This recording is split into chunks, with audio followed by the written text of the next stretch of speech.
कहाँ है, पैसा कहाँ गया।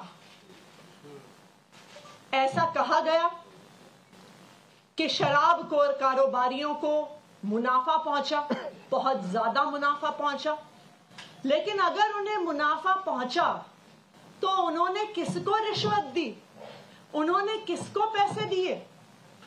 क्योंकि 2 साल की जांच के बाद, सैकड़ों रेड के बाद, हजारों लोगों को क्वेश्चन करने के बाद आम आदमी पार्टी के किसी भी नेता, किसी भी मंत्री, किसी भी कार्यकर्ता के पास से 1 रुपए की भी प्रोसीड्स ऑफ क्राइम की रिकवरी नहीं हुई।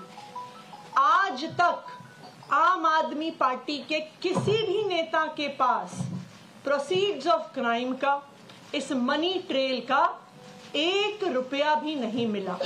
और ये सवाल बार बार सुप्रीम कोर्ट ने भी कोर्ट में पूछा और अपने आदेश में भी लिखा कि मनी ट्रेल कहां है। अरविंद केजरीवाल जी को 2 दिन पहले इसी तथाकथित शराब घोटाले के तहत गिरफ्तार किया गया। अरविंद केजरीवाल जी की गिरफ्तारी सिर्फ एक व्यक्ति के बयान के आधार पर है। यह व्यक्ति कौन है? इस व्यक्ति का नाम है शरद चंद्र रेड्डी। शरद चंद्र रेड्डी औरोबिंदो फार्मा करके एक बहुत बड़ी दवाइयां बनाने की कंपनियों के मालिक हैं।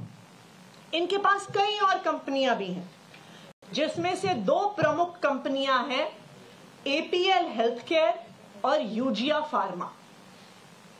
शरद चंद्र रेड्डी जी को भी दिल्ली की एक्साइज पॉलिसी में शराब के कुछ दुकानें मिली, उनको कुछ जोन मिले। शरद चंद्र रेड्डी को 9 नवंबर 2022 को क्वेश्चनिंग के लिए बुलाया गया और शरद चंद्र रेड्डी ने साफ साफ कह दिया, बुलाया गया और शरद चंद्र रेड्डी ने साफ साफ कह दिया कि मैं कभी अरविंद केजरीवाल से मिला नहीं, मेरी उनसे कोई बात नहीं हुई, मेरा आम आदमी पार्टी से कोई लेन देन नहीं है। जैसे ही उन्होंने कहा कि मैं अरविंद केजरीवाल से मिला नहीं, उनको तुरंत अगले दिन ईडी द्वारा गिरफ्तार कर लिया गया। कई महीने जेल में रहने के बाद एक दिन शरद रेड्डी जी ने अपना बयान बदल लिया। शरद रेड्डी जी कहते हैं कि मैं अरविंद केजरीवाल जी से मिला भी। शरद रेड्डी जी कहते हैं कि मेरी उनसे शराब घोटाले पे बात भी हुई। और जैसे ही शरद रेड्डी ये कहते हैं, उनको जमानत भी मिल जाती है ईडी के द्वारा। लेकिन ये तो सिर्फ बयान है। पैसा कहां है? मनी ट्रेल कहां है? क्योंकि बीजेपी और उनका राइट हैंड इन्फोर्समेंट डायरेक्टरेट तो बार बार कह रहे हैं कि शराब घोटाले में पैसा बना और शराब के दुकानदारों ने इस पैसे को भ्रष्टाचार में, इस पैसे को रिश्वत के तौर पे दिया। लेकिन ये तो शरद चंद्र रेड्डी का सिर्फ बयान है, जिसके आधार पर अरविंद केजरीवाल को गिरफ्तार किया गया है। मनी ट्रेल कहां है? मैं बताती हूं आपको कि मनी ट्रेल कहां है। ये है मनी ट्रेल शरद चंद्र रेड्डी की कंपनियों द्वारा दिया गया इलेक्टोरल बॉन्ड्स में भारतीय जनता पार्टी के बैंक अकाउंट में पैसा। आज ये मनी ट्रेल पूरे देश के सामने आ गई है कि शरद चंद्र रेड्डी, औरोबिंदो फार्मा का मालिक, एपीएल हेल्थकेयर का मालिक, यूजिया फार्मा का मालिक, शराब का कारोबारी, उसने 4.5 करोड़ रुपए के इलेक्टोरल बॉन्ड्स दिए एक्साइज पॉलिसी के बनने के दौरान भारतीय जनता पार्टी को। उसके बाद गिरफ्तार होने के बाद 55 करोड़ रुपए के इलेक्टोरल बॉन्ड्स दिए भारतीय जनता पार्टी को। तो जिस मनी ट्रेल की पिछले 2 साल से तलाश हो रही थी, आज वो मनी ट्रेल सामने आ गई है कि आखिरकार शराब के कारोबारियों ने पैसा किसको दिया, पैसा कहां गया और पैसा कब गया। तो अब मैं प्रधानमंत्री नरेंद्र मोदी जी को चैलेंज कर रही हूं, मैं उनके राइट हैंड इन्फोर्समेंट डायरेक्टरेट को चैलेंज कर रही हूं कि आज शराब घोटाले की मनी ट्रेल मिल गई है। सारा पैसा भारतीय जनता पार्टी के बैंक अकाउंट में गया है। तो enforcement directorate Bharatiya Janata party को आरोपी बनाए और enforcement directorate Bharatiya Janata party के राष्ट्रीय अध्यक्ष जेपी नड्डा को गिरफ्तार करे, क्योंकि अब पहली बार एक्साइज पॉलिसी के मामले में आधिकारिक मनी ट्रेल सामने आ गया है और ये मनी ट्रेल सीधा शराब के कारोबारियों से भारतीय जनता पार्टी के बैंक अकाउंट में गया है। अब मैं चाहूंगी कि सौरभ भारद्वाज जी और डिटेल में इस बात को रखें। नमस्कार साथियों,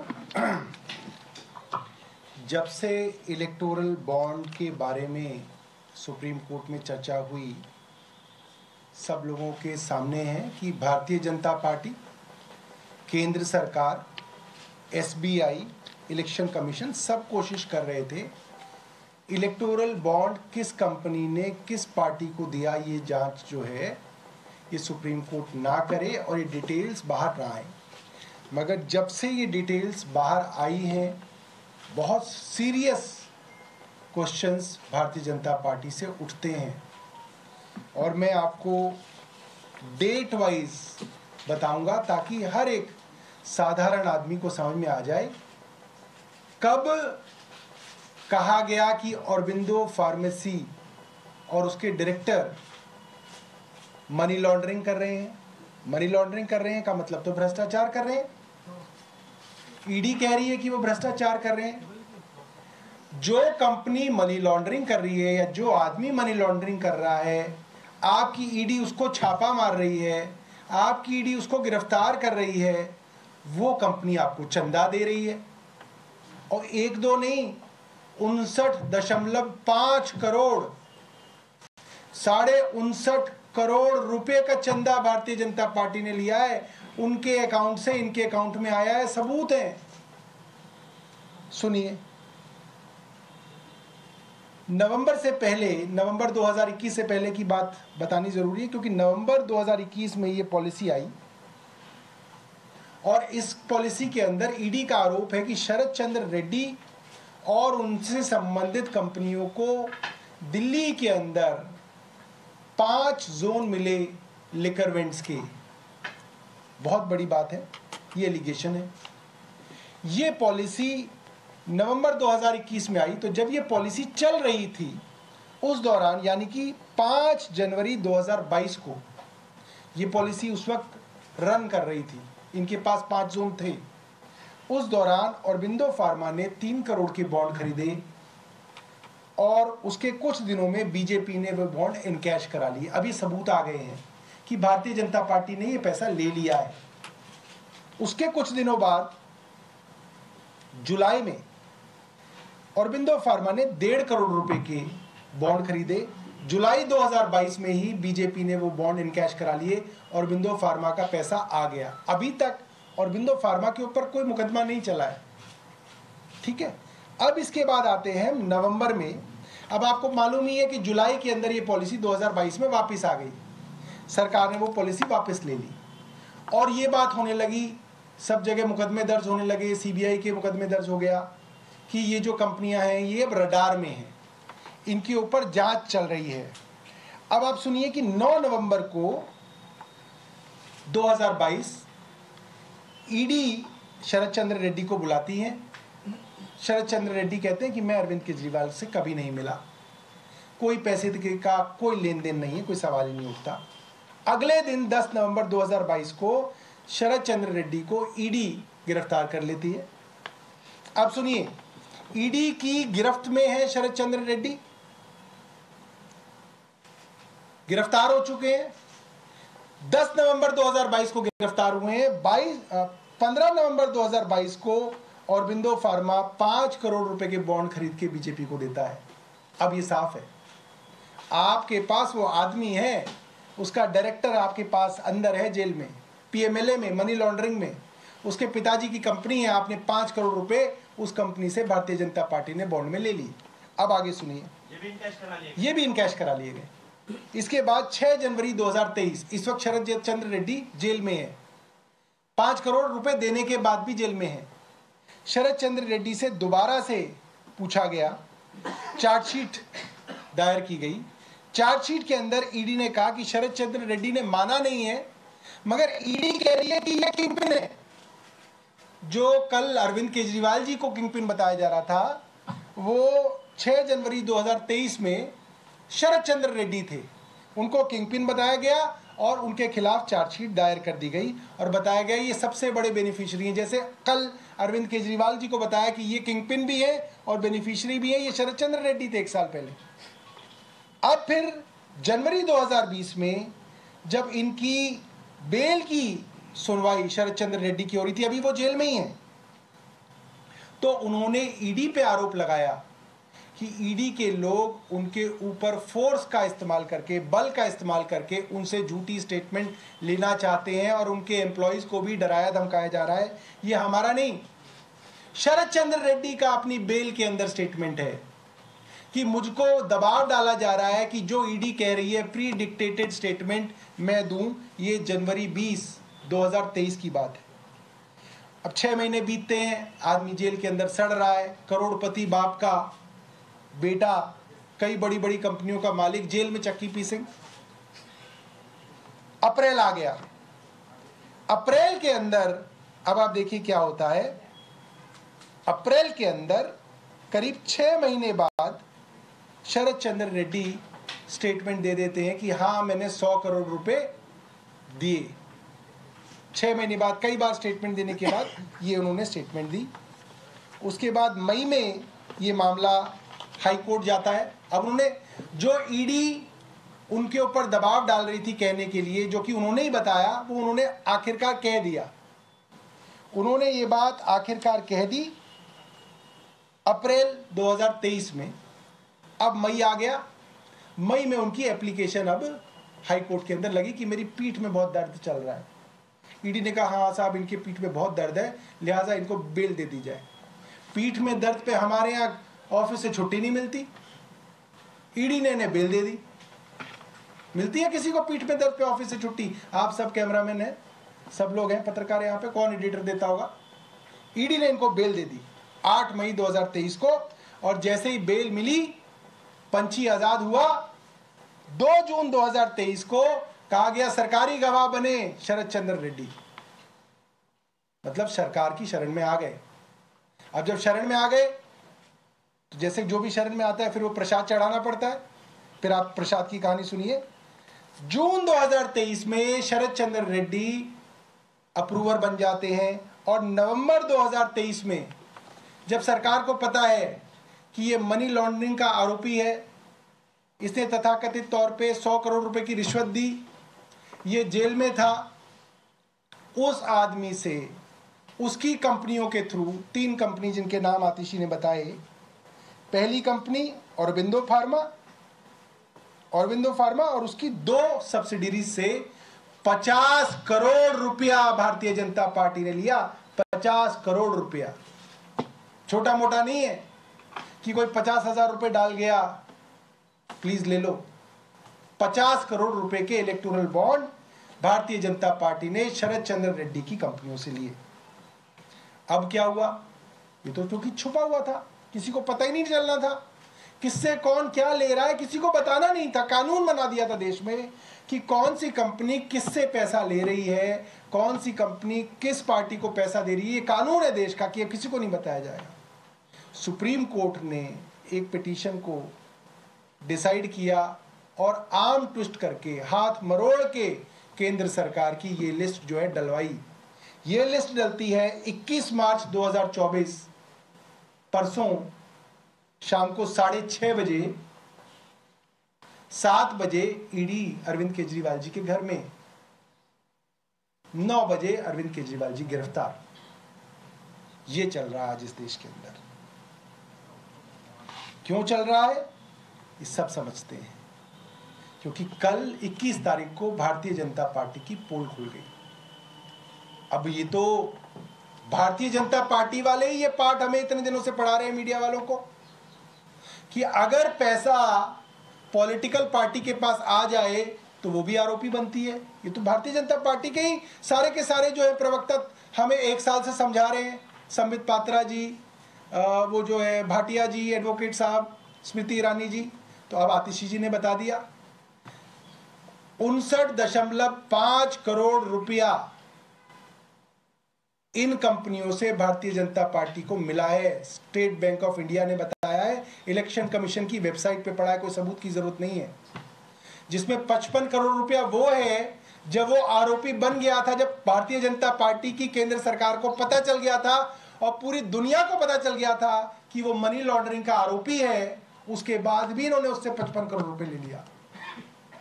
तो जैसा कि आतिशी जी ने कहा, इस मामले में क्योंकि मनी ट्रेल सीधे तौर पे भारतीय जनता पार्टी में जा रही है, प्रोसीड्स ऑफ क्राइम सीधा सीधा भारतीय जनता पार्टी तक पहुंच रहा है, लिहाजा भारतीय जनता पार्टी को इसी केस में आरोपी बनाना चाहिए। और जिस तरह से अरविंद केजरीवाल जी को गिरफ्तार किया गया, क्या कहा है कि भाई जिस पार्टी को फायदा मिला उसके कन्वीनर है। तो अब भारतीय जनता पार्टी को फायदा मिला, उसके कन्वीनर कौन है आप जानते हैं। उनको भी भाई ईडी जो है उनकी भी सेवा करे, सिर्फ अरविंद केजरीवाल जी की नहीं। तो ईडी से ये है कि ईडी जाए और भारतीय जनता पार्टी के जो प्रेसिडेंट हैं जेपी नड्डा जी, उनसे पूछताछ करे, और अगर पूछताछ में वो सहयोग नहीं करते तो उनको भी गिरफ्तार किया जाए और भारतीय जनता पार्टी को आरोपी बनाया जाए। All right, now we're going to be crossing over to my colleague Isha Mishra, who joins us. Isha, we've just listened to a press conference being addressed by Delhi ministers Atishi and Saurabh Bharadwaj. One of the main things that they are talking about is Sarath Chandra Reddy. Tell us more about that link to Liquorgate.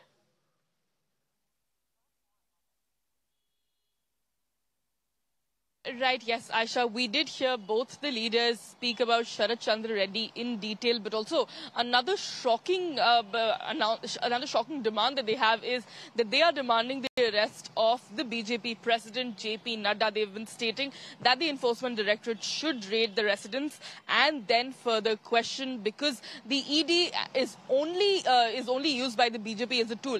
They are stating that that the BJP is just trying to silence the opposition, silence the Aam Aadmi Party and completely ruin them before the 2024 elections. That is essentially what Atishi and Saurabh Bharadwaj were stating, that the BJP is only using the ED as a tool to further lead to the Aam Aadmi Party's decline so that the BJP can win an election. But again, massive Sarath Chandra Reddy is another allegation that the Aam Aadmi Party has been putting on the BJP, stating that this is something that should also be probed. JP Nadda's name has also come up, but the question that they're once time and again asking is that, is it just that the opposition is corrupt? Are there no BJP leaders that need to be probed? Why is the ED only attacking the ones in the opposition? That is the question that that the Aam Aadmi Party and the other India bloc leaders are also asking, as to why just the opposition leaders are being raided. And another important aspect of this is the timing. The Election Commission has announced the phases of the election, the Lok Sabha election. The 7 phases have been announced, and now Arvind Kejriwal has been arrested. The Aam Aadmi Party has been questioning the timing of it. The Congress has also been questioning the timing of it as to how now. But again, the BJP has the defense of stating that 9 summons were sent by the Enforcement Directorate, and then Arvind Kejriwal did not appear. But the question still raises that that the timing of it seems to be fishy, is what the India bloc leaders have been stating. But an explosive PC by the leaders of the Aam Aadmi Party today. Sarath Chandra Reddy is another name they have been bringing